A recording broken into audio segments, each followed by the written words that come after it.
two, one. All right.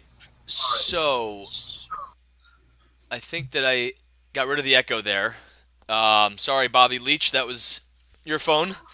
Um, so, all right, let's get started, guys.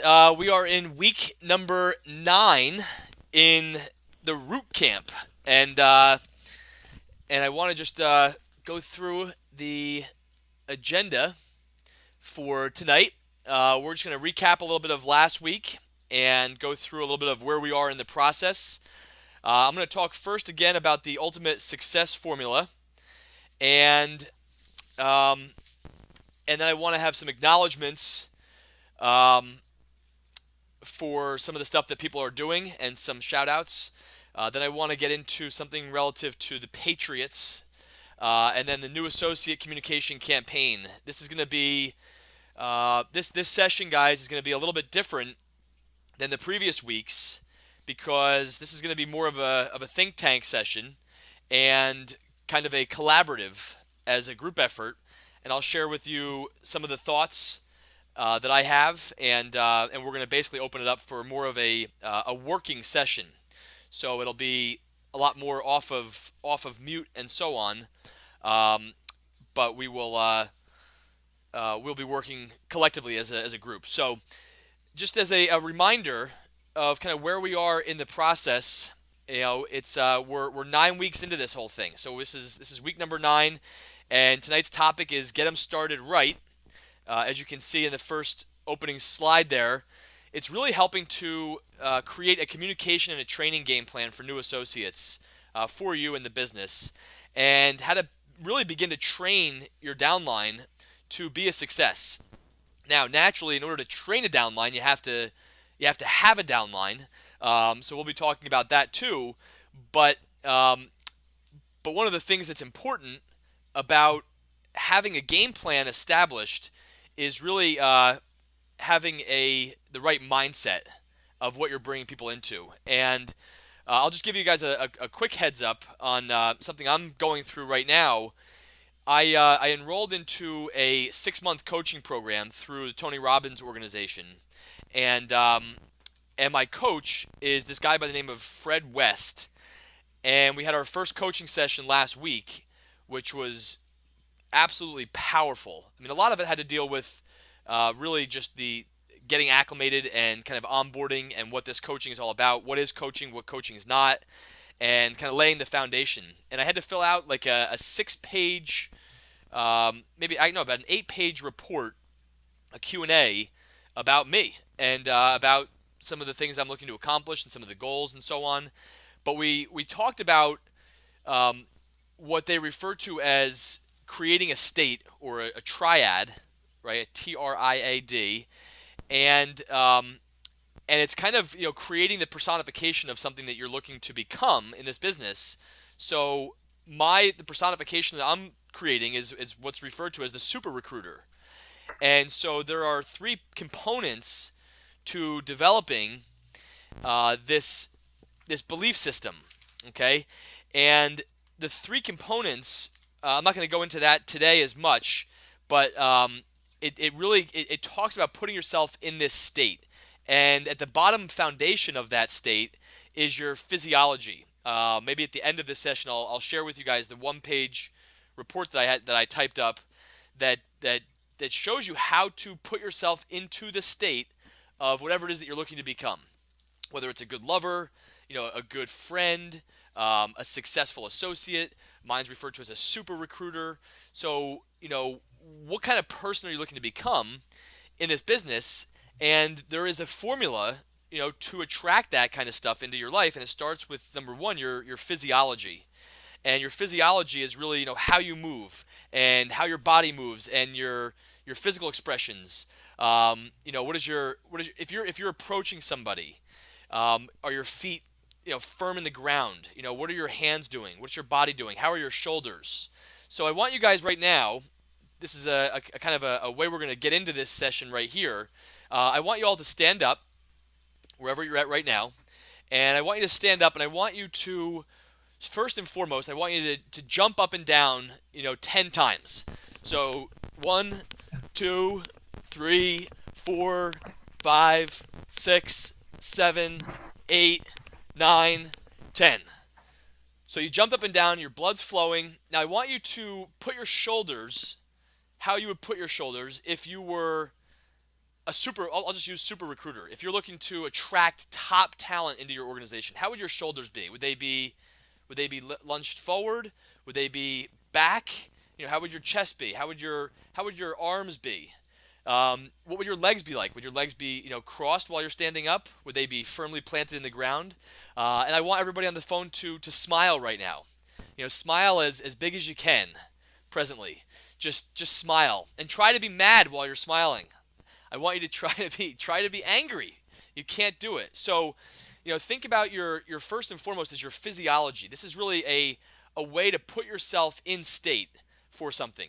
Because if you think about how somebody looks and how they show up when they're approaching something, and again, this is all conditioning. It's all conditioning our mind, so ultimately it becomes subconscious.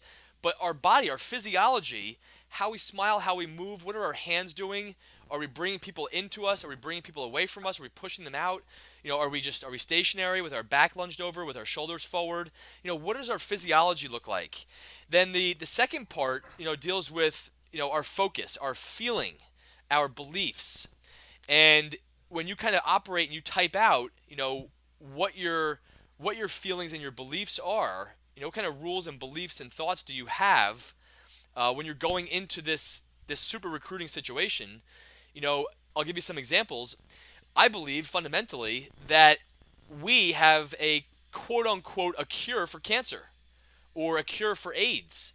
I believe that Viridian is, because I'm experiencing it myself firsthand, I have a core belief that we have a cure to people's diseases, whether it's a social disease they have or a financial disease they have or a lack of purpose or focus or direction or clarity or whatever it is. I believe that Viridian provides a fundamental cure to a lot of people's ailments. I'm not saying it's the be-all end-all cure. I'm just saying I believe, how would you guys walk around? How would you be talking to people? What would your physiology be like if you possessed in your back pocket, if you literally possessed the cure to cancer? I mean, think about this for a second. If you guys possessed the cure to AIDS or cancer and you just discovered it and you're like, oh my God, like this is it. How would you be acting? Who would you be talking to? How would you be talking to those people? And think about your posturing if you had the cure to cancer in your back pocket or the cure to Alzheimer's. And when you think about the business opportunity that we're part of, if you don't have the belief that is very similar to how you would be acting if you had the cure for Alzheimer's or cancer in your back pocket, then there's a reason that we're not attracting the kinds of things into our life that we want to. Now, think about the fact that if your check is not what you want it to be, right? And if your bank account's not what you want it to be, and if your business isn't where you want it to be, then you're walking around saying, well, how is it then possible for me to be acting when I'm talking to people that this is a financial cure to their financial disease right now? Because I'm not experiencing that personally, is what you might be thinking. So how can you have such conviction that this is the thing, the way, an answer to a problem when you yourself haven't experienced it? And that's a big issue.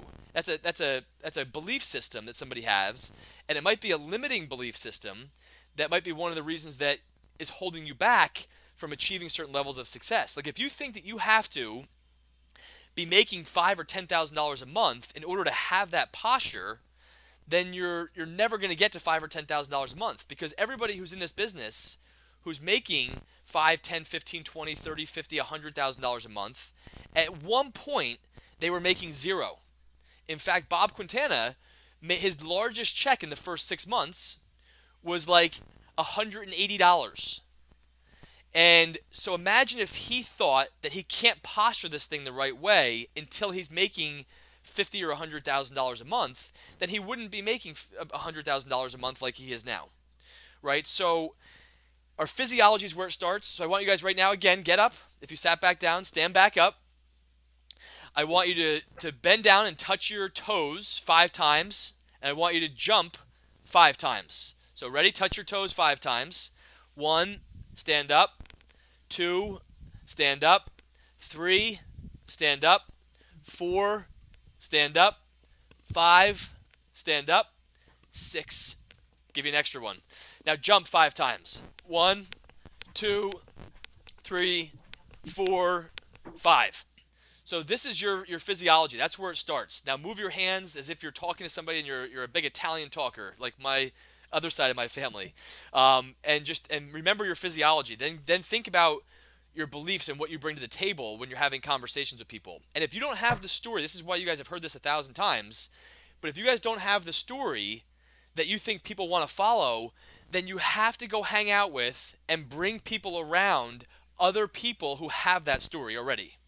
Right? Bring them around Anthony Serino and Johnny Lowe and Vin Lamantia and Joe O and Frank and Big John and the Kennys and myself, and bring them around all the other people who already have that, because they all operate out of a place of believing that they have a cure to people's financial disease right now.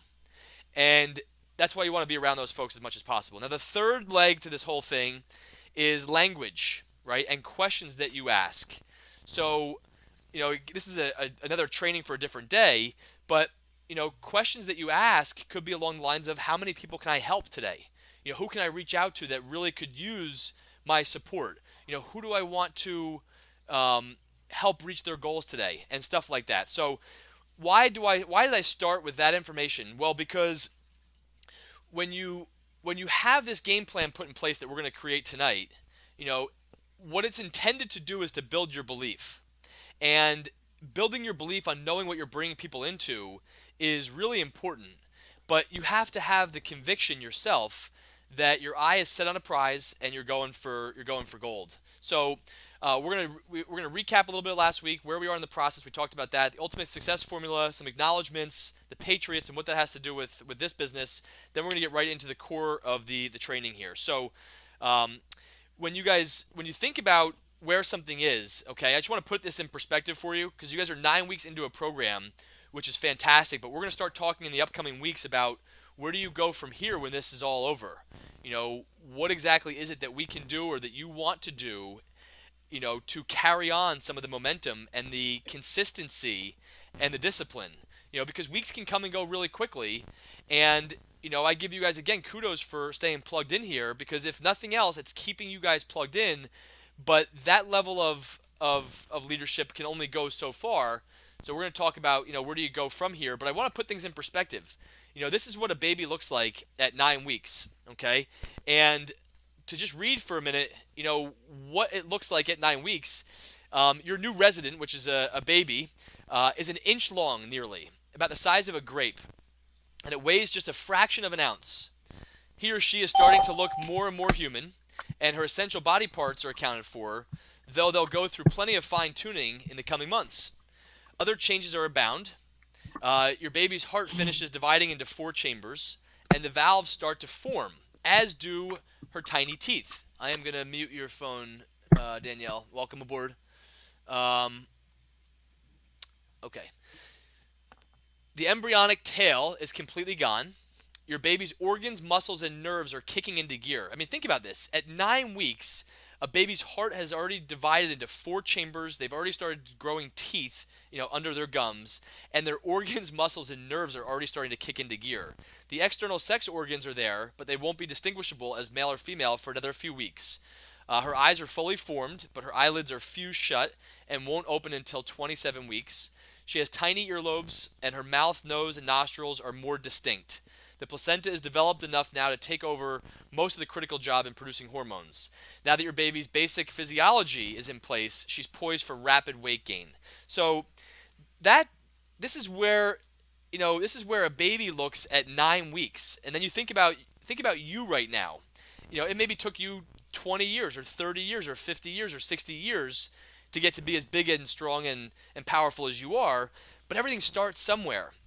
So yes, you're 9 weeks into a root camp training, but in reality, this is where you're at, right? This is the very beginning of the process. This is a 3 to 5 year game plan, and there's going to be multi-million dollar earners that are going to be created in this industry in the next 36 months. And my hope and my dream for you guys is that it's each and every single one of you on this phone. If you can earn an extra $1 million in the next 36 months by being part of a business like this, then that would be a wonderful accomplishment, I think, and helping you get towards your goals. So we're going to start off by talking about the ultimate success formula. I may have mentioned it last week, but I want to do it again because it's just that important. And the other reason it's important is because all of you guys filled out a sheet in the first week, okay, that listed out what your current rank was and what you were hoping that your rank would be, by the end of this session. And so now, when you look at what the ultimate success formula is, whether you're ahead of your goal, behind your goal, or on track and on top of your goal, now is the time to do some assessment and either start fresh, catch up, but don't beat yourself up, just take inventory. So the ultimate success formula is number one. This was the workbook, by the way, that we had from Tony Robbins. And there was a lot of blanks there and we filled them in. But number one is know your outcome, right? So what is it exactly that you're looking to accomplish by when and so on and so forth. Number two is know your reasons why, why you're doing it. And number three is take massive action, right? It doesn't say take little action. It says take massive action. Number four is know what you are getting, right? I refer to that as inspect what you expect. So if you know your outcome, you know your reasons for doing this, you take massive action, you have to then, it's like a scorecard in golf or like a scoreboard at a baseball game. At the end of each inning, they put up, how many hits there were, how many strikeouts there were, how many errors there were, how many hits there were. I mean, think about ESPN. ESPN as a business, is a multi, almost even I think $billion $company, and all they do is regurgitate data. All they do is they go through number four, knowing what you're getting. Every sports team, every game, they regurgitate data, and basically that's the scorecard, right? Like a golf game, you're supposed to get a 4 on this hole, and you got a 6. Great, you write down a 6, so you're 2 off. What if you got a 3, then you got a birdie? Then you're 1 ahead of the game. So life is all about a scorecard. Whether people like it or not, it's a reality because it's just the proof in the pudding as to whether or not somebody knows their outcome, knows the reasons that they're doing this business or anything in that, for that matter, in life, and that they're taking massive action. And if they are, then there's going to be a scorecard that shows up. And Jim Rohn always says, just keep working hard and a ratio will appear. Now your ratios will get better over time, but a ratio will appear. And then number 5 is change your approach. So life is, again, it's constantly tweaking and tweaking and tweaking and tweaking to make better and better and better. So you can go from 1 in 20 to 1 in 10 to 1 in 5 to 1 in 3, right? And that's going to come as a result of knowing what your ratios are, inspecting what you expect, and getting better and better each and every time. So this is what Tony Robbins teaches as the ultimate success formula. And if you start to embrace some of this stuff in your life, then you'll understand the power of why he teaches it this way. Now, looking at number 3 for a second, just a quick story is, if you really, really want something to happen, or you really want to learn something, let's just use a foreign language, for example. Say you really wanted to learn Spanish. Well, you can take an hour a day, for a course, for a period of time, or take an online course for 1 day a week for the next 3 months or 6 months or 12 months or what have you. But what Tony Robbins talks about, is what's called full immersion. And a full immersion is where you are just completely immersed into a topic or an action. And like he says that if you really wanted to learn a language, probably the single best thing to do would be to move to a foreign country that barely even speaks your language, for 30 days, and I guarantee you that you'll be more fluent in 30 days by taking, massive action and fully immersing yourself into a culture than you would through any course or any book or any program. And it very much goes true with this business. Like you could take, if you wanted to, the next 30 days, and you could have full-on immersion of STPs. You reach out to as many human beings as possible in the next 30 days to show as many plans as you possibly can. And I guarantee you that in 30 days you could have 5, 10, 15, 20 new personal customers and potentially even 5 or 10 new associates.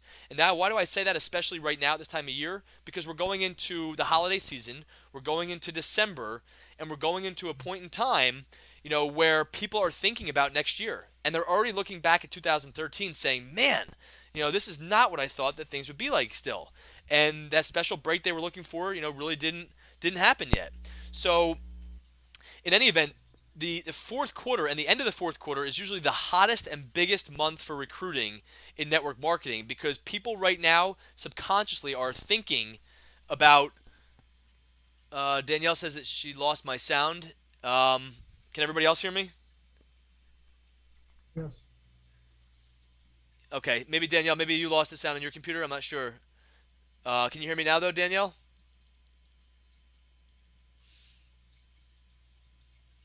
All right. Well, everybody else can. So, oh, there you go. Yes. Okay. Good. Thanks. So now's the time, guys. Now's the time. Know your outcome. Know your reasons why. Take massive action. Know what you're getting. Be willing to put that on paper and see it, and change your approach accordingly. Um, so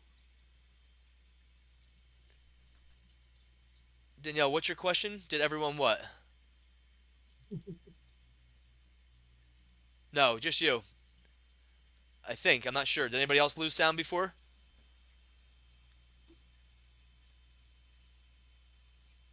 Okay. No, no, Danielle. Pretty much. Nobody else did. I don't think.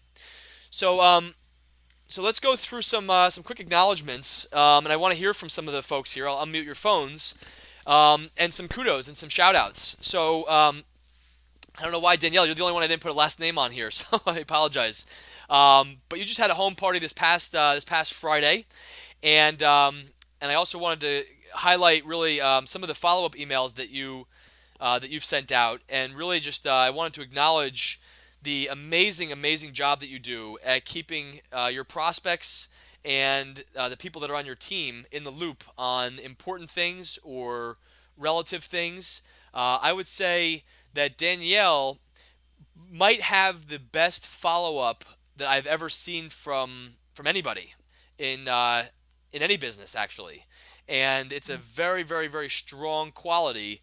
But Danielle, if you could just talk maybe for a second about your home party on Friday night, and let me unmute your phone here, and just give us a little overview on how it went. What it was all about, and what the experience was like. Okay. Um, it was fantastic. And I was worried about it beforehand because I must have made 50 calls and contacts and invites to get people there. And right before the party or the meeting, there were not that many people committed to coming. Some people backed out at the last minute. So I was a little bit worried since Myra was coming up from Beacon. She brought three of her team members. I ended up having four or five people of my own, and it was just tremendous. She was a wonderful presenter. And there was a real exchange of information among all of us, so it felt like we were sharing our experience and our collective wisdom and our collective questions. In general, this week, oh, so out of it for me and my team, there's one person who is definitely signing up as an associate. She just has to move some money around to make that part happen. She will be Bab's associate. Another person there not only came in skeptical and wants to be a customer, but left bubbling over and is planning to recommend a whole bunch of other people to me, and she was going to talk about it at a meeting the next day. And my own team got really revitalized by it. So that was something new for me to invite our own already existing associates and really try to get them to come to these in-home meetings too. I think it's a great thing. In addition, outside of the meeting itself, in the effort to get people there, I signed up four new customers this week, four new personal customers. Woo! Nice job. Go go go go go. That's awesome. So Thank you. how many is that for the month, Danielle? Well, that is 4 for the month so far, I think. It might be 5 for the month. Okay, excellent. Good I'm for you. aiming, I'm, I'm actually trying to get to 16 before the end of this week, but at least I think I'm going to get to 8. So, Good job. Great job. And gracias. I also again I applaud you for your communication. You know, you're a great communicator, Thank you. and you've let me you kept me in the loop. You know, you we had certain things that we were going to work on and talk about, and you asked for permission, for example, or you wanted to put on the table saying that you had a very specific goal of getting X number of people to your event on Friday. You know, it would be okay if we talked the following day instead of the time that we had scheduled because this was a huge priority for you, and we were able to work around that. And so anyway, and your follow-up emails, your follow-up information, while we'll continue to work on consolidation to a certain degree, um, you're Yeah. you're the best I've seen at follow-up. So anyway, great job and keep up the good work. Um, Thank you. Heidi, I know, is not on the call, but she listens to every replay because she works on Thursdays. Um, and then she also proactively contacts me. We had a one-on-one coaching session the other day here, and she has already made commitments to. She's been on every Bob Q call, every leadership call on Monday nights. She's been on every Joe O call. She has her entire list put together. She's been making phone calls. She's having a home party next Tuesday. And she just actually quit one of her jobs that brings in about $30,000 a year. She's a bookkeeper and so on, so she has only a couple clients, but she quit one of her jobs so she can do Veridian more. And so I give her a huge shout out, for that because she went down to Orlando. She was in Florida, and she is just very committed to wanting to make this work. So, great job, Heidi. When you're listening to this call, I just wanted to give you a shout out and say excellent work and keep it up. Um, the next one is Cameron and Lindsay. Why don't you guys tell us a little bit about your embarking upon this RFP market and some of the activity that you guys have had in the last couple weeks. And while you're doing that, I'm going to pull up an email I think from Lindsay to just show some of the activity as Yeah. well. Lindsay, you go first, brother. Oh, okay. I'm gonna go for it. Okay, that's fine. Yeah, you go. Not a problem. So, well, we first started off looking at the RFP program, and I was kind of a novice at looking at this, and then I said to myself, you know what? There's a lot of heart between what Lindsay and I do, and we're partners in this, and so we basically started looking at it in a different light because I really didn't understand what the RFP program really was and the power that's behind it. And I've heard so many stories about how we need to make sure that we're at 90% and 10% RFP because sometimes the RFPs can break your heart. Well, I don't take that viewpoint anymore. I really don't, because I think that once people see a cause in this world that they get behind those things, blood, sweat, and tears. And that's how I started looking at it. So the first thing I did was go after an organization I'm already a part of, which is the Coffee Party. In fact, some of you may know this about me, but I sit on the board of directors of this organization. And I looked at it and I said, you know what? This company this organization is starving for fundraising. I'm in a perfect position to help them with it, and I'm gonna start looking at how to bring this to the forefront of the guy who started it, which was Eric Byler. And I got him on the call with Jim Kenny and this chief operations officer was Janine Loudon. And they saw this and they saw the power of it, hook, line, and sinker, and they were all about it. We brought it to the board, and it was a unanimous vote. So now we're going to work directly to get not only this organization, because this is an organization of about 455,000 people, 180,000 of them active, and in the states that we're in, I think it's something like 30,000 supporters. But we're going to take it to the next level by utilizing an idea of not-for-profit capitalism, because if we're going to try and change the world, it has to come from a grassroots perspective, at least from Coffee Party's mission, which is to be transpartisan, bring all parties to the table to work out solutions for our country. So that's just one example of what we've been up to, and we're working now. We're in the second phase of this four-phase release to get the infrastructure in place, so that once we go after the membership, we're going to grow it organically and see about bringing in associates underneath the organization, the RFP account, so that we can grow it not only in depth but laterally as well. But Lindsay has been intricate in bringing not only other, and I'll hand this off to Lindsay here in a second, but other nonprofits to the table, so that we're going to grow things out a lot larger than we ever imagined that we did, and we're both really, really, really pumped for this. So, Lindsay, please go for it. All right. So I don't know if you guys can all hear me. I guess hopefully Mike took my mic on. So yeah, Cam, great cover of what we're looking to do. I would just add to that and say that Cameron jumped right away, right into this, not knowing exactly how the RFP process was going to work, because neither of us had signed one up yet. And he just did what he needed to do and got Coffee Party to sign up. And that for us is really going to be the first model case study that we'll have as Viridian Associates, so that we can really learn how Viridian works with RFP associates, so nonprofits that they sign up. And again, all nonprofits that sign up are free, of course. So we'll see how they unroll the program. And yeah, thanks, Danielle. It really is a huge thing for us, because there's about 450,000 followers of the Coffee Party, just on Facebook alone. And then you look at their members and what we can do there. So it's just a matter of us stepping and repeating what we're going to do for Coffee Party for all the other nonprofits that we have lined up. So just to give you an idea of who else we're speaking with, we're talking to some celebrity foundations and professional basketball nonprofits. For their, these professional basketball players have foundations.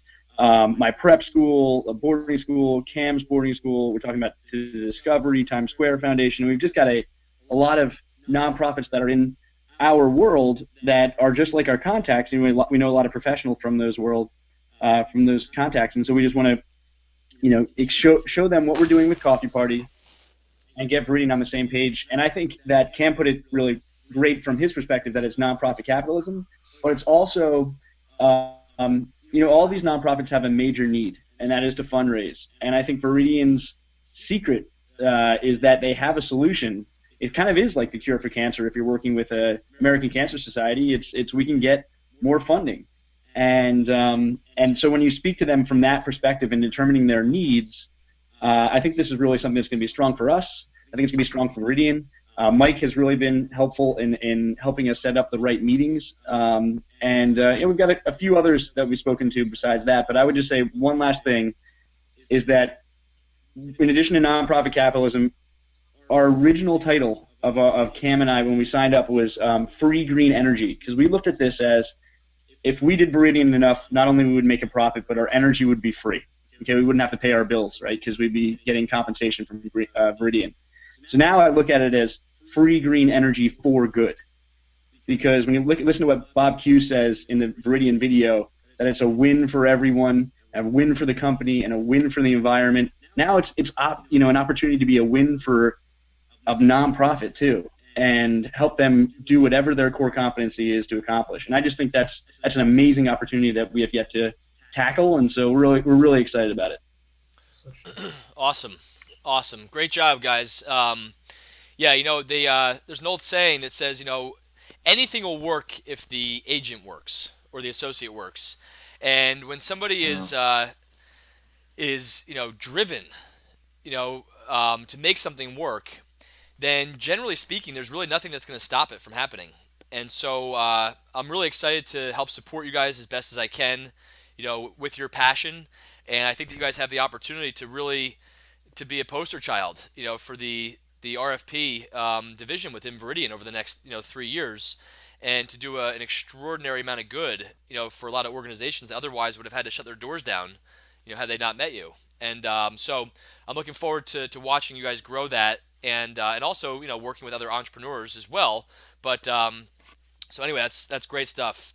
Um, Sandy, yours and Rand's is kind of combined here, but you're having a home party tomorrow night, and I just wanted to kind of give an acknowledgement. I went into the city last week to watch Sandy, our very own, perform at a music. I don't want to say festival, but it was a concert that Rand and his organization called AIDS Action International puts together, where they bring people donate toys for young children with AIDS and so on. And they had a great event at this church, St. Michael's, this Episcopal church in New York. And Sandy was one of the featured performers, so it was great to be there and watch her. And Rand caught me by surprise, but I've never seen somebody who's 2 months into a business endeavor speak with such conviction and passion. They were talking about the free will offering, and Rand kind of he hung out this, I'll call it a red herring, which is a teaser, so to speak, where he was talking about. I thought it was a brilliant phrase, but he said that in his entire career, and I'll let him talk for himself in a minute here, but he said that he's never seen business enterprise combined with social consciousness in such a way than an opportunity that he's been introduced to recently, and that it could become a very, very powerful source for the funding for a lot of the programs that are necessary to transition the leadership from where it is to the next level of leadership for AIDS Action International.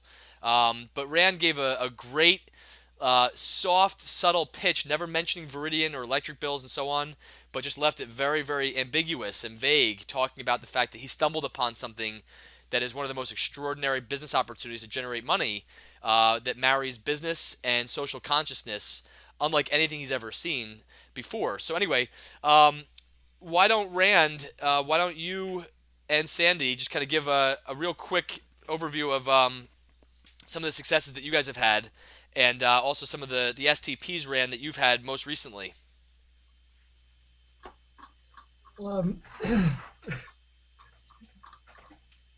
I've had a number of STPs. I've been working mostly along the line of the nonprofits, or trying to, and particularly with churches and those who are involved in ecumenical and interfaith endeavors.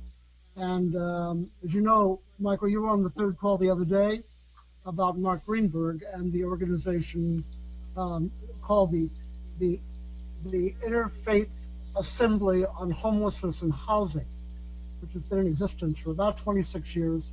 And Mark just struggles and struggles and stretches to raise that money.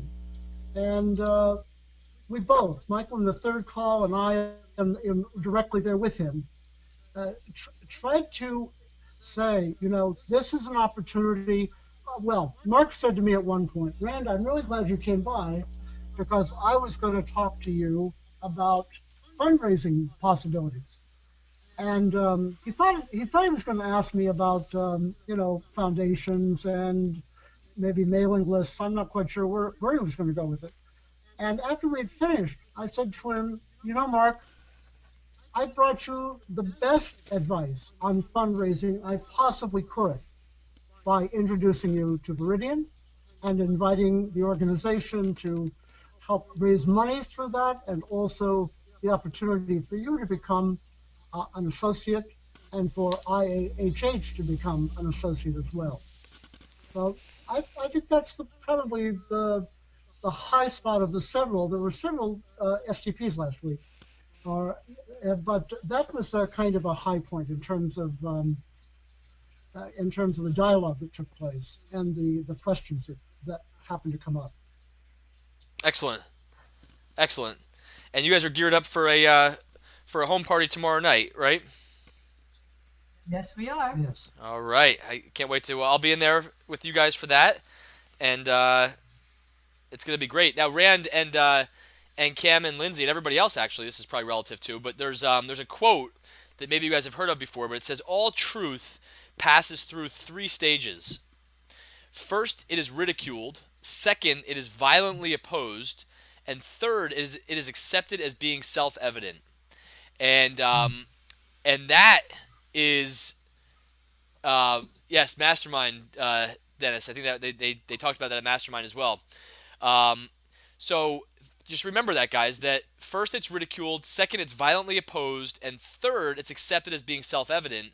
And that's the same thing with us talking about the opportunities, for people in this business. So I want to get into the meat and potatoes of the training here. So I'm going to move on real quick to I know Don's name's not on this list, nor is Maurice's, because I haven't really talked to you guys too much about anything specifically. Um, but um, but Russ, why don't you share with us, how your home party was? I think it was last week or 2 weeks ago. Yeah, it was 2 weeks ago.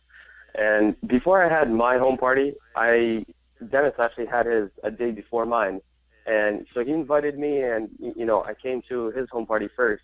And what was awesome is after he had his home party, I was a host at his home party. So he introduced me, and I got to share a bit of my success and my business. So that really sparked and really intrigued me. So for my home party, I did the same exact thing. Invited my leader that introduced me to the business, Darren, and had him. So as I did my presentation, in the end, I introduced him kind of like as a host, and so pretty much we both did it together, and it was great. I had 3 people that were there and 2 from my team also. So one, there was a couple of them that they were really intrigued about this business, and I'm working with the other one. He's getting him involved, and he's coming out to check out the meetings, and he's really excited about this business. So it was such an awesome opportunity, and just home meetings. And I know that it's just a start for for the much bigger like home meetings, for the hotel meetings, and getting on stage and stuff. So I know this is such a perfect start, and myself being this young, I know it's such a great opportunity getting it started now and doing it. Awesome, great job. And Dennis, how about you? Maybe just a brief overview on how your party went. Because I live in an apartment and I don't have much space, I invited 4 people, and only one of them showed up. And we still had the same presentation as we would have for 4 people or 6 or whatever. So I had Russ and his sister come, and we went through the video, and I said a couple things about the business, and then I had Russ speak, and Russ's sister speak, and it was really powerful. My friend was really impressed with what we had presented, and he's interested in becoming an associate, but I'm really going to work with him. And so the next step for me would be to bring him to a bigger meeting and then introduce him to the business a lot more, to take him to one of the recruitments where I would sit down with the customer and kind of show him what I'm doing. So to really build his belief up into the business, and then have him join at the right time and really work with him to make him successful. So that's my plan. And as for the people who didn't come, I followed up with them, and now I have since last phone call. Since last week's root camp phone call, I actually got 2 customers through my follow-ups. So I'm excited about that. Awesome. That's great. Well, good job for putting it on the calendar, and an excellent job for sticking through it. Guys, if I was 20 years old doing the kind of stuff you guys are doing and plugging into these calls, good Lord, I can't even begin to comprehend where you guys are going to be at 25 and 30 years old. So, I'm jealous. I wish I was you guys right now. But I actually like being me, so it's good. So let me shut this email down here. Okay. The last one here is Bobby Leach. I haven't really talked to you since your meeting, but I know you had a home party on the calendar last week, so I'm not sure what the results are, if it was a success, if it wasn't. So maybe just share with us briefly before we get right into the meat and potatoes here of the last 45 minutes of the real training. I have you on mute too, so that won't work. So let me take you off mute. Hang on. Okay, there you go. Thanks. You hear me? Yep, absolutely. Michael? Okay, great. My first Isaac, first prospect, actually is a salesperson for Zudith, and just was blatantly honest that at this point in time, although he'll refer customers and possible agents to me, can't really get involved until at least after the first of the year. Um, William or Bill showed up with his wife, Joanne. Joanne's dancing around with the time factor. She'd like to get involved. She's excited about the program, not only for their nonprofit organization, but for her own business. But time there is also of the essence. She's going to try and free up the appropriate time. Doesn't want to get involved unless she feels as though she can dedicate the time required to make herself a success. And I had a cancellation. Joseph is actually going to meet me tomorrow morning at another networking event, and we're going to try and make it to Joe O's office tomorrow. Dave Stahl doesn't have the time either. Enjoyed the program, but said he would become a customer. Okay. All right. Great. Great. I don't mean to cut it short here. Usually the person who goes last. Sorry, got the brunt here. I know we want to get into the training. That's okay. So I apologize for that. So let me just mute this phone out here. Okay. All right, guys. So so as we go into the real nuts and potatoes of this training, meat and potatoes, I should say, nuts and bolts, meat and potatoes, nuts and meat, whatever it is. I wasn't sure if everybody watched the Patriots game last night, but this is a powerful, powerful story of where we're kind of at right now. Whether you're a Patriots fan or not, last night the Pats played the Denver Broncos, and they were both only had lost maybe one or two games. And I'm not going to get into the game too much, but what you need to know, if you didn't watch the game, is that the Patriots were down 24-0 at halftime, and they were playing terribly. And it was so bad that a lot of people actually either left the stadium or left whatever restaurant they were at watching the game. But then a lot of people stuck around to kind of just be there. Now it's funny. Jim Rohn always says if you go to the game, stay to the end. Imagine if you're a player and people are getting up to beat the traffic and leaving early and whatever. So a lot of people left. But the long story short is that the Patriots came back and they won the game in overtime, 34-31. Clinching the win after being down 24 points for a majority of the game.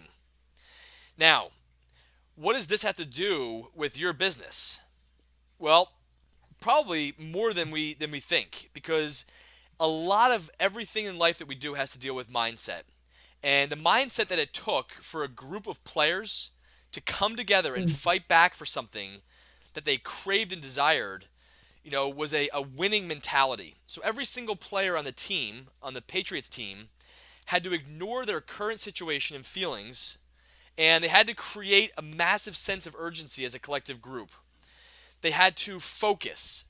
They had to continue taking action upon action upon action upon action, and they had to never quit until that final buzz went off. And this time of year, it's especially easy to throw in the towel and take your foot off the gas, right? You have holiday seasons coming up, and people want to celebrate, and they want to go do this, and they want to go do that. Well, I'm here to tell you on this Monday, do not let that be you. Do not throw the towel in. Do not take your foot off the gas. Do not put your foot on the brake. And think about all the things that you can and want to accomplish in the next 37 days of this year. And one of the things we went through on the coaching call, through the Tony Robbins coaching, was the mere shift. It's a paradigm shift between the words "I have to do this" versus "I get to do this." So if you're taking notes, I would write that one down. So some people say, "Oh, I have to go to Mass today. It's Sunday." Or, "Oh, I have to make phone calls today." Or, "Oh, I have to go to this meeting this week because it's part of my to-do list." Or, "Oh, I have to go take out my girlfriend, because she wants to go out." Or, "Oh, I have to do," whatever you say that you have to do that all of a sudden becomes a chore of which your subconscious mind, even if you're doing it, doesn't even want to be doing. Now, if you can replace that thought process, all right, guys, by the way, stop for a second. Everybody stand up again. Stand up. Stand up. Stand up. I want you all to jump 15 times right now. Ready? I want you to jump. Before you jump, I want you to smile as big as you can. I want you to put your shoulders out as if you're a super recruiter. I want you to put your chest out. I want your feet and your legs to be firmly put into the ground. I want you to be talking with your hands or moving your hands around. And I want you to smile, all right?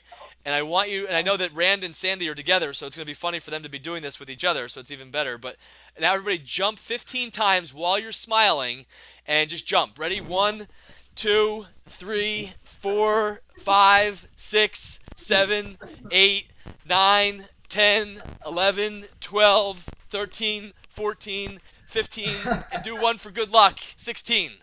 All right, guys, now put your shoulders out, move your hands around, smile, have your feet firmly planted in the ground.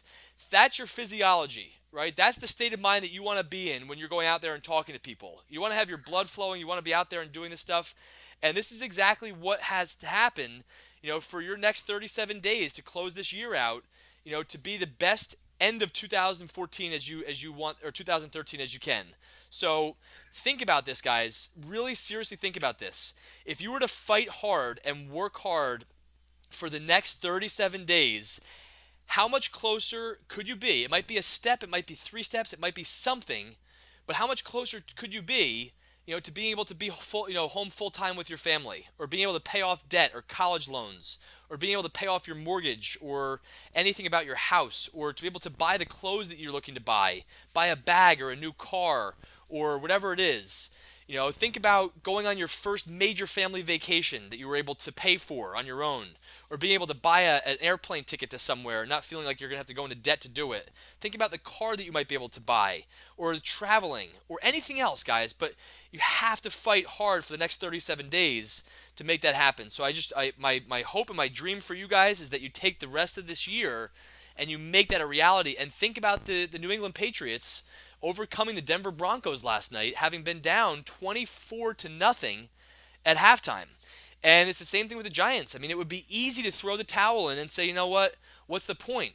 But they fought, not at the end of the game. It was one pass and one run and one first down at a time that they just kept chipping away and chipping away and chipping away. And I'm going to tell you guys that if you can seriously focus in the next 37 days of this year and close it out with a bang, you're going to put yourself into a position going into 2014 that's going to have you have a banner year. And they say that as your first quarter goes, so goes your year. Well, now's the time to start building the momentum for your first quarter. So let's jump right into the last 35 minutes here, which is what I want to work on collectively as a group, is this new associate communication campaign. Now, I want to ask some questions here, and I want to try to figure out, generally speaking, how you guys would like this to operate, because this business is really all about duplication, but it's really also all about, a team-based approach. And we have different skill sets and different talents. And we're going to be basically focusing on that during a leadership meeting that we're having in December. And we're going to be mapping out 2014 as our year ahead. So it's a crawl, walk, run philosophy. So one of the things I had started to work on was a communication campaign for new customers. But I wanted to start talking about this as a group here. Now, Martin Luther King has a great quote. He says, "If you can't fly, then run. If you can't run, then walk. If you can't walk, then crawl. But whatever you do, you have to keep moving forward." Now, one of the things I started to build out a while back, I never really finished it, was what I call this new customer communication campaign. Okay, communication campaign meaning that if somebody new joined on the team, this is going back to the old Fast Start bonuses, but they basically had 90 days, to hit a certain goal.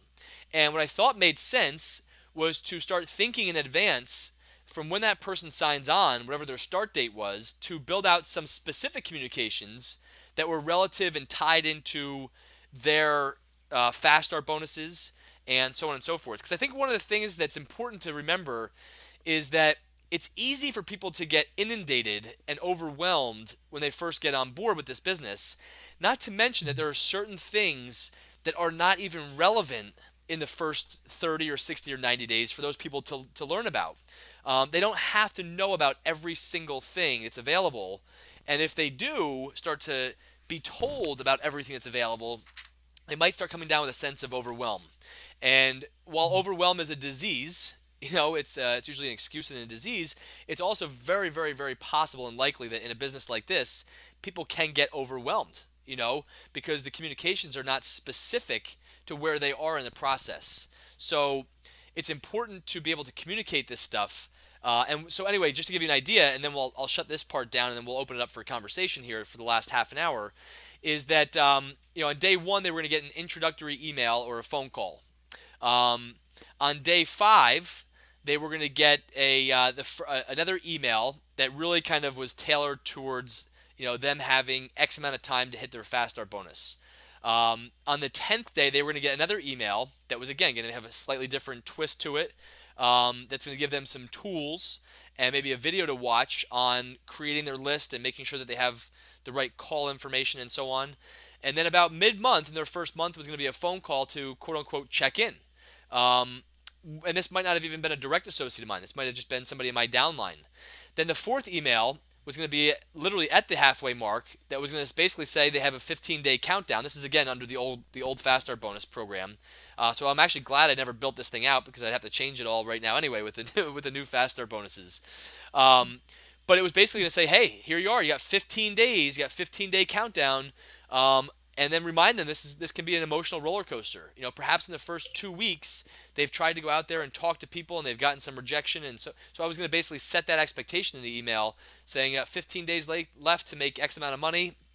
By the way, you're probably experiencing if you're out there talking to people, you're probably experiencing some varied reactions, and then give them some tools on how to deal with that from an emotional state management perspective. On day 25, they were going to get another email that basically had a 5-day countdown that basically talked about, how time flies, and it's hard to believe that it's almost been a month already since they started. Some people make it happen. Some people wonder what happened, and then the clock, by the way, starts for their next phase of their Fast Start bonus. Then I was going to send out a card in the mail, that just reminded them about the Fast Start bonus. Then they were going to get an email letting them know about the top 50 email list that they'd be added to in their second month. Give them the Team V website and also the Joe O call information and Joe O's website. Now I'm going to start to introduce them to some other tools in the process. Then there was going to be another email that had some case studies of other associates and some success stories and some of the videos that we have through Live Veridian. Then they were going to get a letter that had a survey that was a month and a half into this thing that was trying to gauge, what was going well for them so far, what's been challenging so far, and just another different touch point, with a return envelope. Then there was going to be another little piece there, that was linked to sustainability and an article about, green energy and so on, tied to their second Fast Start bonus. Anyway, you guys get the point. But by the end of the 90 days, again, this is under the old comp plan, under the old Fast Start bonus, there was going to be a communication sequence that was going to take place that was going to be very specifically tailored, to where they were in the process. And I think any of us can have the opportunity to build out a mini little timeline. But I don't want to be building this out and then using it, and then it's not being a duplicatable machine and so on. I want to include everybody else in the planning processes. That's because you guys are leaders, and I want to kind of talk through, what are some of the tools that are out there that we could be utilizing. How would we want to execute or utilize a communication game plan like this? Maybe it's not going to be as specific as what I laid out there. Those were just some thoughts I put down on paper. Perhaps the philosophy of KISS, keep it simple, silly. Makes the most sense. But maybe day one is, call the person to schedule your first, hour-long sit-down, to help plan out their duplicate book.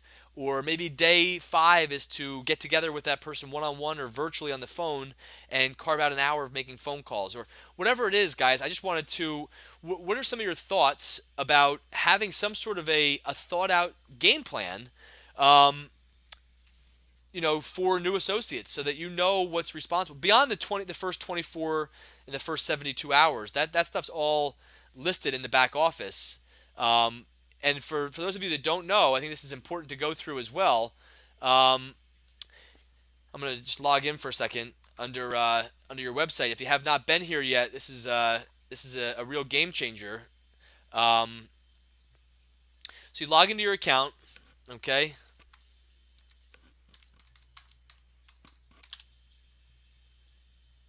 And again, the question we always have to ask ourselves is not does it work? It's really, does it duplicate? Because if it doesn't, then it's then what's the point? So under Veridian University, when you click on Veridian University, it used to take you just to the certification. Okay. Now we've got a First Things First tab here that has an introduction, welcome aboard and so on. It's got a 24 to 48 hour checklist. What do you do in your first 24 to 48 hours? It's got a 42 to 72 hour checklist. And, within your first 7 days, and they're all very professionally done, professionally recorded, and so on and so forth. Congratulations again on taking your first step towards... So, and then ongoing, how do you stay connected? And then Veridian's 4 pillars of sustainability. Now, being completely honest, guys, how many people have gone in here and watched all these videos under First Things First? Has watched the introductory video, 24 to 48 hours, 48 to 72 hours within the first 7 days, ongoing, staying connected, and the Veridian 4 pillars of sustainability. Okay. All right. Good. I appreciate you guys' honesty. Thank you. So I see nope, no, no, no, yes, no. Sorry, I have not. Okay. That's the First Things First tab. Now, below that are the... right above that is building your business. Steps 1, steps 2, 3, 4, 5, 6, 7, 8, and then down to sustainability for your business. Again, being totally honest, how many people have gone in here and watched all of these 8-step videos in their back office? Okay. Okay. So that's going to be your guys' homework assignment is going to be to watch these... Who said that? Who said don't bother asking because nobody's done this?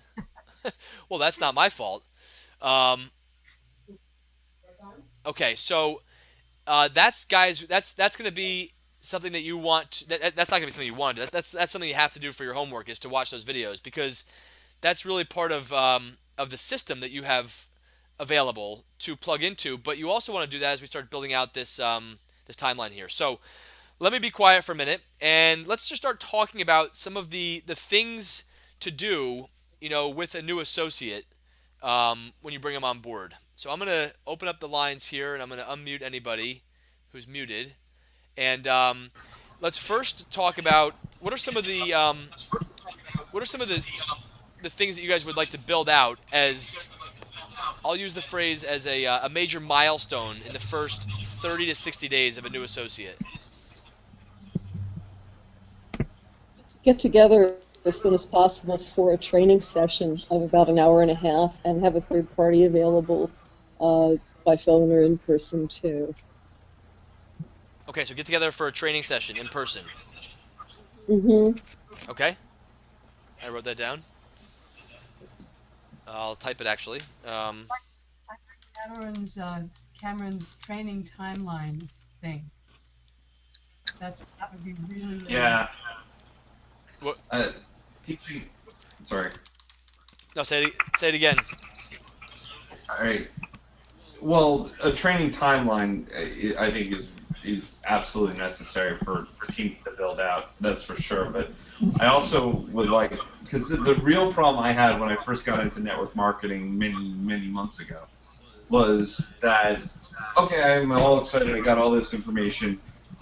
All right, why do people make decisions to purchase from me and they don't make purchases elsewhere? And I never had any of that. I really wanted to have an ability to know why people make decisions about things. So having training on how we should do this business, not just necessarily, or well, how people make decisions, not just necessarily how to do this business, I think is really, really important. So if you had to summarize that up and say it again, what does that mean?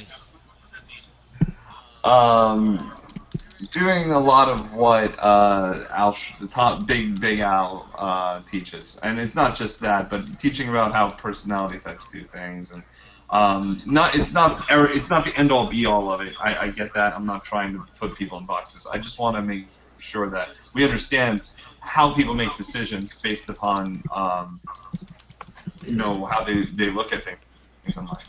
Okay. Mike? Yep. Yeah, this is Don. I'd like to give an opinion. You know, when I started out a few years ago, we didn't have any of the tools that we really have at our disposal now. And so for a new associate to come in back then, they weren't really they bombarded with a lot of things they had to learn. So the caveat for us is to be concerned about all these tools that we do have and not to overwhelm that new associate.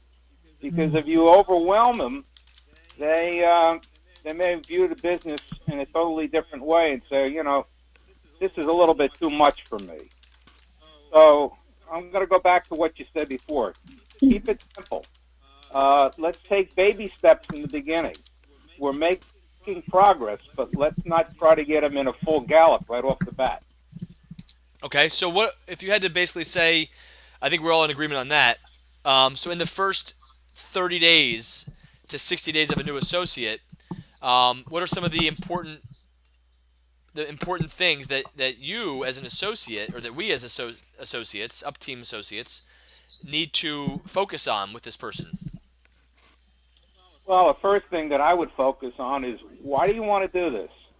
And really get them to commit to their goals and what they want out of the business, because that is definitely the first building block. And then just like we have in our duplicate system, take it to the next step. All right, so so let me get more specific with you. So part of the why that you're referring to is going to come out when they watch the duplicate training videos. True. All right, so is it safe to say that the first things first videos should be in here somewhere, within the first 30 days? Yeah, I agree. I did watch those videos, and I'm not looking for a pat on the back. I watched them more to see what was available to appoint a new associate to, and I thought they were done very well. They're not long, and it's just like the difference between reading a book and looking at a movie, in the theater. Yep. Sometimes when you see the movie, or the video in this case, it sinks in a lot better than reading the book. Yep.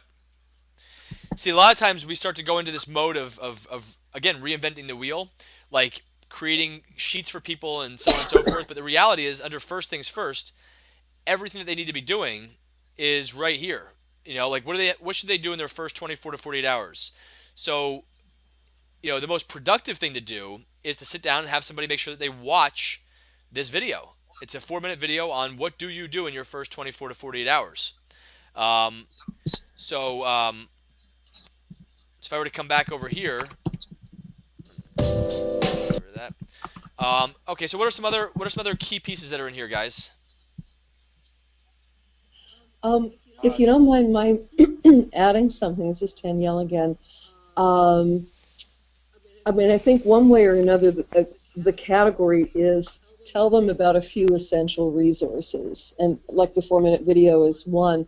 The introductory call from Bob Ulrich is another, and of course the first things first in the back office. It may have been at Power Up that I heard this one suggestion, so if it's redundant, it may be for a few people. But one of the team leaders was talking about how she has a loose leaf notebook. She has a stash of loose leaf notebooks that are ready to hand out to new associates, and they have all the basic stuff in them, including, examples might be printouts of the rate sheets for the area, at least for their home area, as a way of getting started and seeing an example of what the historical rates are like and the, in other words, the basic tools that we all have to use. I think it's a great idea. I haven't been able to do that for my associates yet, but that's kind of on my list to create those. And she said she keeps about 10 of them in green loose leaf notebooks stockpiled, and they're just ready to hand to a new associate when she says welcome. Well, I think that one of the things you'll like, Danielle, is one of the people I'm going to be working with on this call is Bobby Leach. Again, your phone's on mute, Bobby. So, but having a 3-ring binder pitch kit, which would include stuff in it like a printout from the Board of Public Utilities, right, a printout of the sample bills, a printout of letter from the utility company saying congratulations and thank you. It could have other stuff that's in there. So I'm going to be working with Bobby Leach in one of our leadership meetings coming up soon on what does that perfect pitch kit look like, and it's kind of like a playbook. So if you're sitting down with somebody, right, always being prepared. I call it. There's 2 names for it. One is the survivor kit. A survivor kit would basically be things like always having applications handy, or current rate sheets, associate applications, customer applications, and things like that. But basically like a 6 or an 8 or a 10 accordion file folder little thing that is your never leave home without it. Always have your stuff. And then a pitch kit is really just stuff that would be supporting documentation or sample bills and the stuff that you're referring to. Michael, would you like us during the week to email you any suggestions we have for items that we'd like to see in those kits, or items we've put in our own? Yeah, I'm gonna that'll be part of the homework coming up for sure. Absolutely, Danielle. How about guys introducing these people to the iPad application? If you have an iPad, that application is phenomenal. Phenomenal. Yeah. Something else that I find really, really helpful, and Rand, I think you'll probably agree with it, is just practicing phone calls. Just helping people, doing a little role play and figuring out what it is that they can say when they call people up, and practice saying it so that you don't feel like an idiot when you're doing it the first few times. Absolutely, that's huge, Sandy. Role playing and practicing is absolutely huge. Michael, could I add a little bit to that too, please? Michael? Yeah. I think also that one of the things about role play that I think does above and beyond reading a text or even watching a video is that you can take those particular situations and those very particular questions that are involved directly with network marketing that we don't always know how to respond to. And I think to have a set of role plays or a group of role plays that could say our most common objections, the most common objections we will get as we go out there and talk to people. That would seem to me to be a really important little section of things that we could do. Hey, Rand, can you hear me? Yes, I can. Can you see the screen right now? I can. This is a presentation that's geared towards handling objections and the 7 major objections. Is it one of those pyramid things? What resources and tools are available, to help people know how to answer that. Objection number 3 is why do I have to pay money? So we have a whole presentation here, but I'm going to leave that for now. Where is that? It's I see it's in Live Meridian. no, it's not on Liveridian. It's on my No. desktop. Ah, Oh, And I have read it. I have read that, Michael. I think what I was tagging on to was, again, I can watch a video, I can read a text. At the role play puts it into a whole other dimension. Absolutely. And you're saying not only practicing making phone calls and so on in role play, but also handling objections and stuff like that. Yes, exactly. Right. Very specific thing we could do in role play. Okay.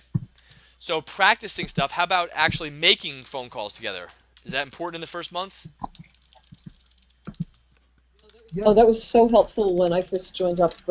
Sandy and Maurice and I did that at least a couple of times, and it was very scary for me, and it helped get me over that. Okay. Awesome. I think as leaders, we should make an appointment with a customer during the first few weeks of the associate and bring the new associate with us to kind of set an example of how to do customer acquisition. nice. Nice. I'm gonna offer a piece of input on that, and I'd say that have them set the appointment up for a potential customer, and have them bring you on their appointment. Mm. Oh, good. They have to have some skin in the game, and I'll tell you why. When I first started at John Hancock, I called up this guy Sean McErlane, and he was the top producer at the agency. And I said to him, I said, Sean, my name is Michael Fitzpatrick. I'm brand new here, and I've noticed that you are the top producer, and I would love nothing more than to watch you in action and see how you do what you do. You know, would it be possible to go on a call together with you? And he said, absolutely. I would love to do that. I'd be honored. I would love to help you. And I said, wow, this is great. You know, I said, well, I'm brand new, and I have absolutely nothing on my calendar. So if you want to just let me know the appointments that you have coming up, I will. I'll put them in my calendar and I'll come along. And he said, oh, I'm confused. And I said, okay. What are you confused about? And he said, well, with all due respect, no offense, but I don't need you on my appointments, on my sales calls. And I said, all right, well then, how am I going to watch you perform or in action or during a meeting? He said, oh, that part's easy. You create the opportunity, and I'll be happy to accompany you on your opportunity. And I hung up the phone, and I thought the guy was the biggest jerk in the world. And I was just like, you know what? What is that all about? I don't have any appointments, you know? So I got busy, and I booked like 6 appointments in the next couple days, and I called him back. And I said, hey, Sean. I said, I got some action, you know, and I got some appointments. I'd love for you to come. And anyway, the first 3 appointments, he closed the first 2.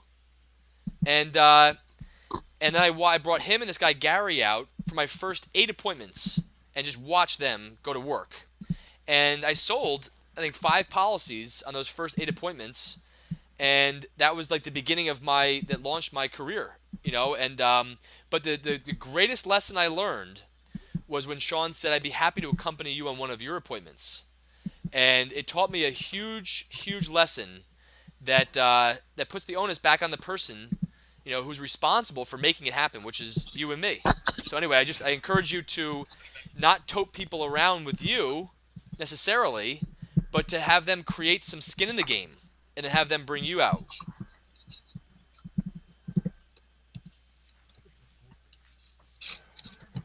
Brent and I have done that a couple of times. It's very helpful. Did you? Yeah. Yeah, I've been suggesting that to my team members. Hasn't happened yet, but I'm suggesting. Cool. Awesome. So what else, guys? What are some other? Yeah, I think making the phone calls with your associate, like just like we mentioned before, because after Power Up on the way back from Washington D.C., we actually made phone calls in the car. So I was with Russ, Darren LeClaire, and a couple other leaders. So that really helped me, you know, that kind of pressure from them to really like make the phone call and schedule the appointment. So I think it would be better to be present during the phone calls rather than just having them make them themselves, because then Russ was kind of coaching me on what to say and what to do. Excellent. Excellent. Great idea. So what else, guys? There's probably about 10 more things that we could do probably during our first month. How about like enrolling their bill?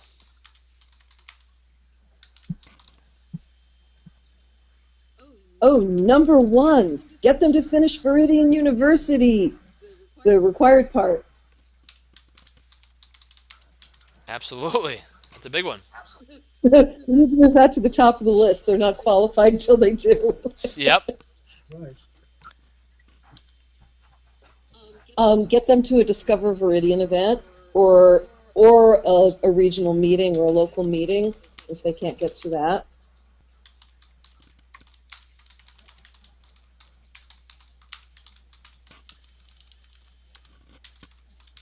That's a great idea, Danielle. That's part of the escalation process. That was, when Babs signed on, she had still lots of reservations and her belief level wasn't very high. The minute she went to a Discover Viridian event with me, she was convinced. Mm-hmm. And even more so after Power Up. Mm-hmm. There's lots of videos. How about training? How about training in the back office, like getting used to liberating all the events and just looking in your back office training? Yeah. Oh, right. Including the reports and the tools, but also the reports, how they can access, seeing whether their customers have qualified and things like that. And starting with their bill is a good way to show them. I probably wouldn't. I mean, I'll put it down, but I wouldn't get into the weeds on training on the back office yet. I would probably hold off on that until it's relevant. I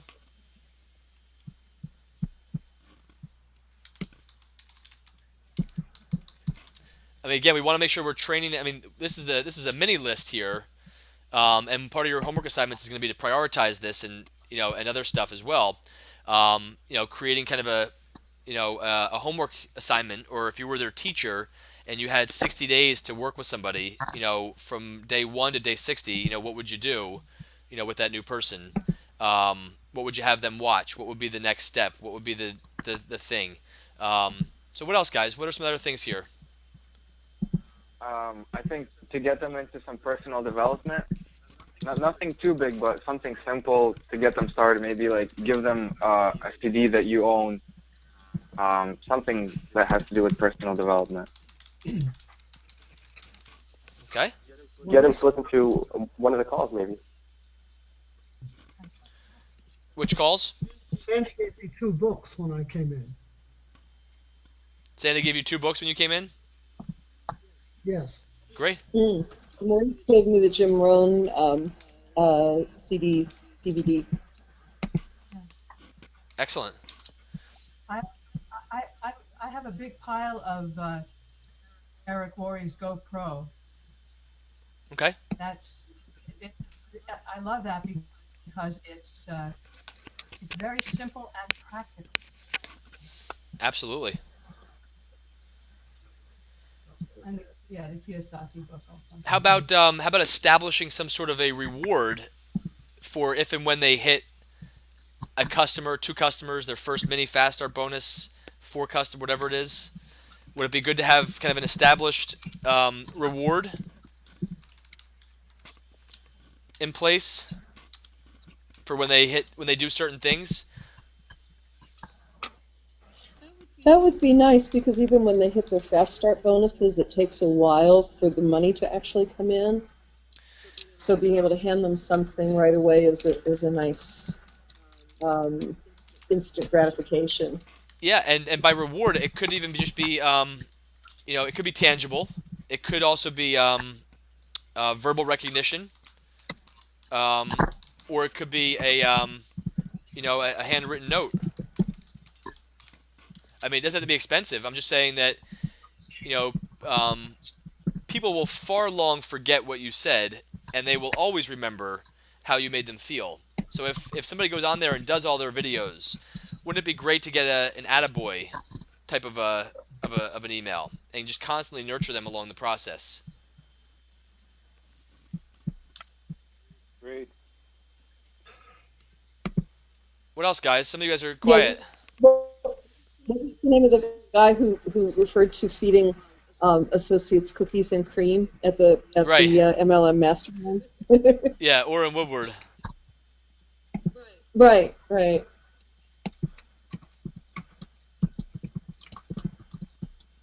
All right, what else, guys? Somebody mentioned calls. Yeah, I mentioned calls. Just get them into, maybe give them like a list of all the different calls that there are, and obviously don't let them, start listening to every single one of them, but maybe get them into the more important ones, maybe on like just duplicate training or maybe like just Joel calls, some nuts and bolts. Have you guys all listened to Bob Q's hour or 2 hour recording on how to get associates started right? No. Oh my God. Where do we access that? Let me see if it's on my our team website. It is, guys. This is the most powerful. It's a call with all the top leaders, and it's trying to see where.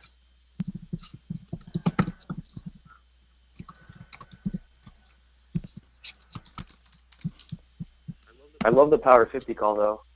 That was so good. I definitely send that to all my prospects and people.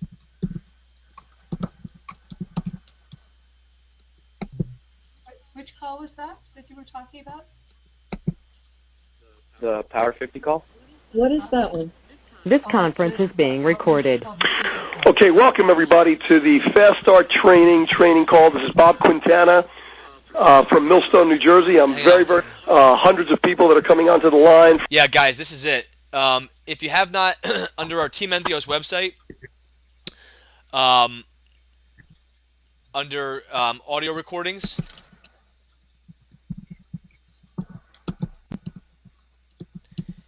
this training right here by Bob Q is a 2-hour training that is the most quintessential training in our Veridian network about getting started. He actually challenged one of his associates to listen to this call 20 times in the next 30 days, and the guy has done it, and he's recruited about 17 new associates. And it's not right now, but when he did do it, and the guy's become a partner or an executive director, I believe, within 6 months or so. This training right here, this is gonna be part of your homework assignment. If you have not, you're gonna have to do a lot of watching this week, guys. Just because these are all the tools that are available as part of what we have. So, all right, we're gonna wrap up here in a minute. Anything else?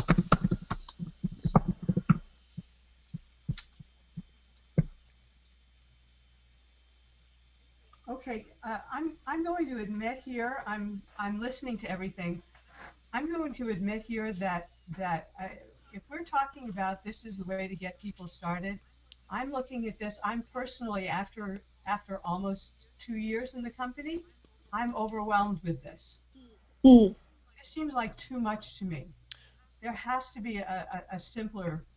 It's just so much. All right, so Sandy, let me preface by saying that all we're doing right now is we're listing out all the things that you could do with a new associate, and your homework is going to be to prioritize the schedule for yourself.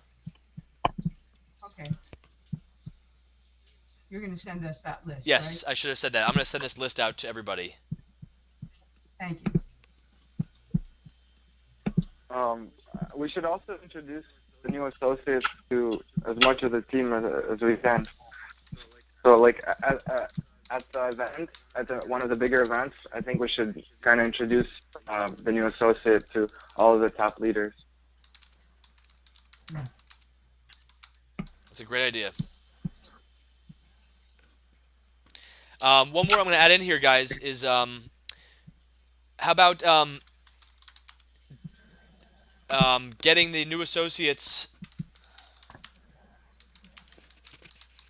calendar out and seeing what time they will earmark as V time. You know, what if you're working with somebody who's got 4 hours a week available to get involved part-time? You know, what if you're working with somebody else who wants to spend an hour a week or 30 hours a week or whatever it is, but getting their calendar out and let's kind of map out, you know, what is your preserved Viridian time?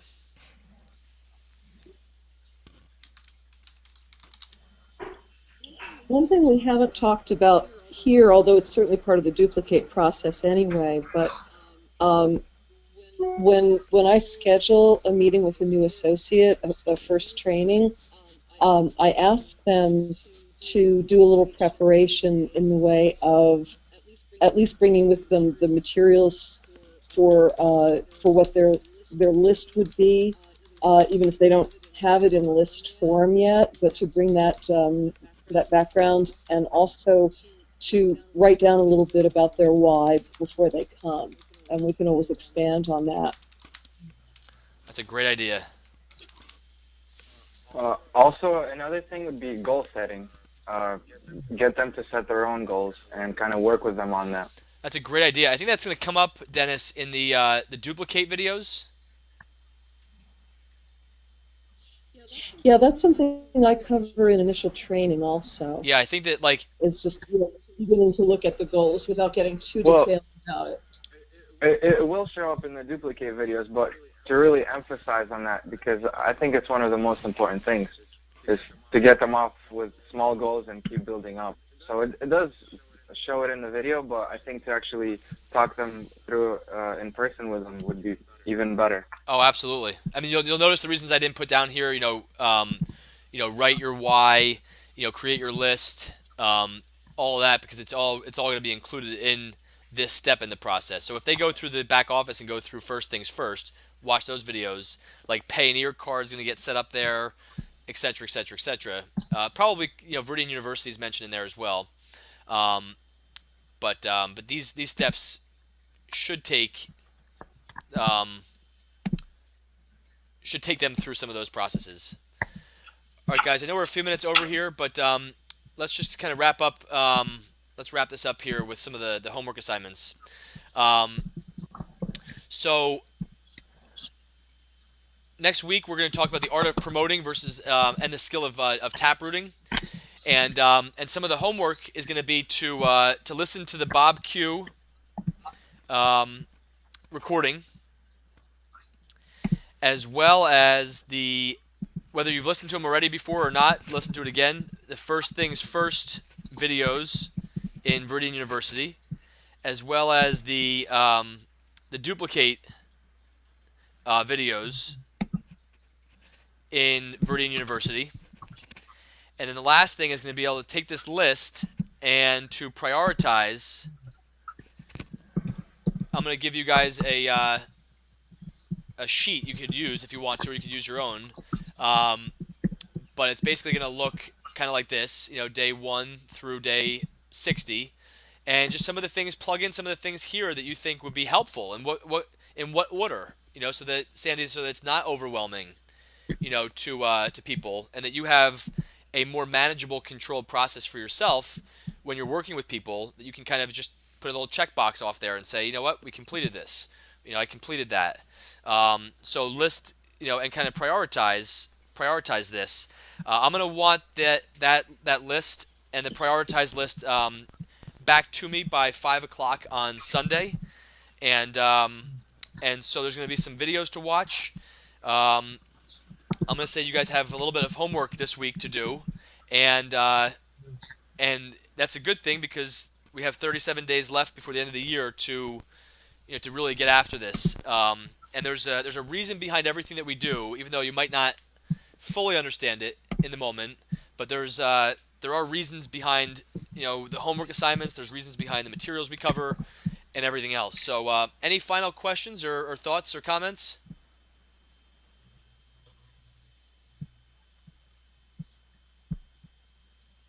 That's another great session, Mike.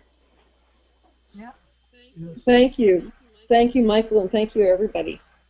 And Thank happy you. Thanksgiving. Yes, guys. Yeah. Have a great Thanksgiving, and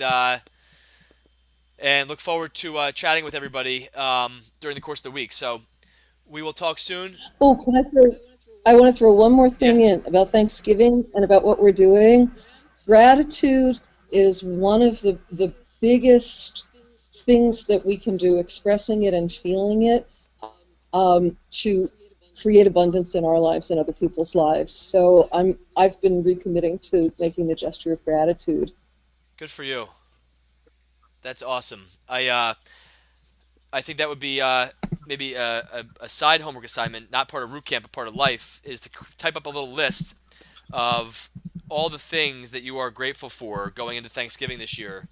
And you're right, Danielle. There's a lot of power in thinking about that as often as possible. So great, guys. Well, thanks for sticking over for a couple minutes here, and I will talk to you guys again during the course of this week. So keep up the good work and congrats.